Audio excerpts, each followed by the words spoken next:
Πιθανόν να έχετε απαντήσει τα ερωτήματα που θα σας θέσω, απλά επειδή δεν μπορούσα να φάω την αρχή. Σας παρακαλώ ένα ερώτημα για αυτήν. Όχι, θα είναι συνέχεια, δεν θα σας κουράσω, το διαπιστώσετε. Και σαν υποψήφιος δήμαρχος, αν θέλετε, έχω και όχι ένα λόγο παραπάνω, κάποιες ερωτήσεις και κάποιες αγωνίες μεγαλύτερες.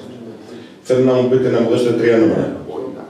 Την αρχική οφειλή, πόσα χρήματα πήρατε έως σήμερα που μιλάμε. Την αρχική από πότε. Αυτά που διεκδικήσατε, αυτά που.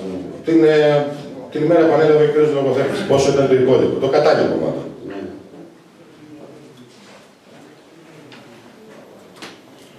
Για πέστε. Πόσο ήταν αυτό το νούμερο, πόσα χρήματα έχετε πάρει έως σήμερα.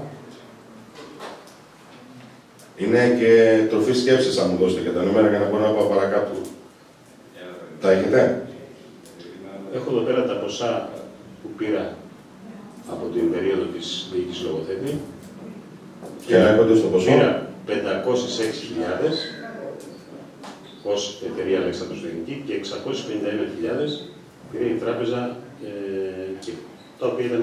1% δηλαδή περίπου έχει δώσει ο Δήμος σε εσάς. 1.150. Και η απέτησή σας ήταν. 4 και κάτι, δεν θυμάμαι τώρα ακριβώς. Δηλαδή η διαφορά μας είναι περίπου τα 3.400.000.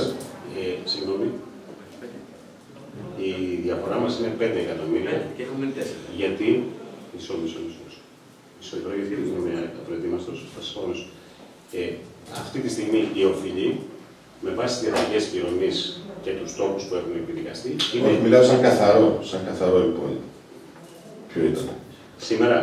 Ναι, γιατί είναι και η συνέχεια της ερώτησής μου. Δηλαδή θέλω να πω πόσα εκατομμύρια διεκδικήσατε από την αρχή, πόσα εκατομμύρια πήρατε και πόσο έχετε επιβαρύνει ο ίδιος εσείς τους δημότες με τις διαταγές πληρωμής και τις κατασχέσεις που έχετε κάνει επί του ποσού.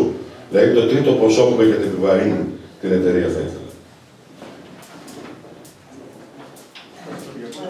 Καταρχήν δεν την έχω επιβαρύνει εγώ. Τα δικαστήρια πρέπει να την απόφαση. Με την δική σας υπογραφή. Μα τι έπρεπε να κάνω. Όχι, πείτε μου. Σαφώς και έπρεπε. Ξέρω τώρα, μπορώ να σας απαντήσω ποιο ήταν το ποσό.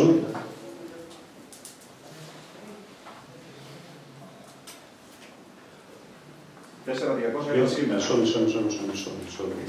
Χωρίς τους στόχους. 4.200 είναι σήμερα μετά από την πληρωμή του 1%. 4.200 είναι σήμερα. Ήταν δηλαδή της τάξης των 5.300. Στα 4.200 είναι και τα έξοδα τα δικαστικά. Τα οποία πώς ανέρχονται τα δικαστικά έξοδα και οι τόκοι. Πάνω από 1 εκατομμύριο. Πάνω από 1 εκατομμύριο. Πρέπει να σας πω, κύριε Βλάχο, ότι είμαι και εγώ επιχειρηματίας, βέβαια, όχι τόσο μεγάλης εμβέλειας και ελληνικού όσο εσείς. Εγώ δεν είμαι μεγάλης εμβέλειας πλέον. Εντάξει, πλέον κανένας τώρα δεν είναι. Έτσι. Είναι ήρωες όλοι οι επιχειρηματίες που καθημερινά ζουν και βιώνουν δυσκολίες. Θέλω να σας πω όμως το εξής. Θέλω να ξεπεράσετε τον εαυτό σας και το ζητώ σαν χάρη, γιατί όταν γίνεται μια κατάσχεση στο ΣΠΑ και σε ένα περιουσιακό του Δήμου, είναι σαν να κάνει κατάσχεση σε όλους τους δημότες και όχι στον Κώστα τον Λογοθέτη. Όταν γίνεται οτιδήποτε σε οποιαδήποτε εταιρεία του Δήμου, είναι σαν να κάνετε κακό σε όλους τους δημότες. Πρέπει λοιπόν να δείτε από άλλη οπτική γωνία και επειδή αν θέλετε τόσο διάστημα το οποίο πέρασε, εγώ μένω στις κουβέντες που είπατε, ότι πράγματι σας χρωστάει ο Δήμος, έχετε πάρει τα λιγότερα και έχετε καλή διάθεση για την επόμενη μέρα. Ζητώ λοιπόν σαν υποψήφιος δήμαρχος σήμερα που μιλάμε, αν μπορείτε να δεσμευτείτε σε 2 πράγματα. Ότι στις 12 Ιουνίου ή στις 11 που θα γίνει το δικαστήριο από τη δική σας την πλευρά να ζητήσετε μια αναβολή, έτσι ώστε να μην συζητηθεί το θέμα της πτώχευσης, γιατί αντιλαμβάνεστε τι μπορεί να συμπαρασύρει. Και από εκεί και πέρα, αν έχετε όλη την καλή διάθεση και την οικονομική δυνατότητα βεβαίως, γιατί έτσι λέγεται ένα θέμα, θα πρέπει να μπορείτε να αντέξετε και εσείς έναν διακανονισμό σε βάθος χρόνου, έτσι ώστε να μπορεί να ανταποκριθεί και ο Δήμος. Γιατί πρέπει να ξέρετε, που το ξέρετε καλύτερα από μένα ίσως, ότι ο Δήμος αυτή τη στιγμή είναι σε μια δυσμενή θέση και δεν ξέρω κατά τι νούμερο θα μπορούσε να έχετε το ποσό το οποίο θα μπορούσε να σας καταβάλει για συνέχεια. Βλέπω ότι έχετε τη διάθεση. Δεν ξέρω αν πέφτω έξω, πρώτη φορά σας συναντώ, πρώτη φορά ακούω εδώ δημόσια και ζητώ απλά αυτό. Και αν μπορείτε, τα έξοδα τα οποία δημιουργήθησαν μετά από όλες αυτές τις ενέργειες, αν είναι δυνατόν να μειωθούν στο ελάχιστο. Και θερμή παράκληση.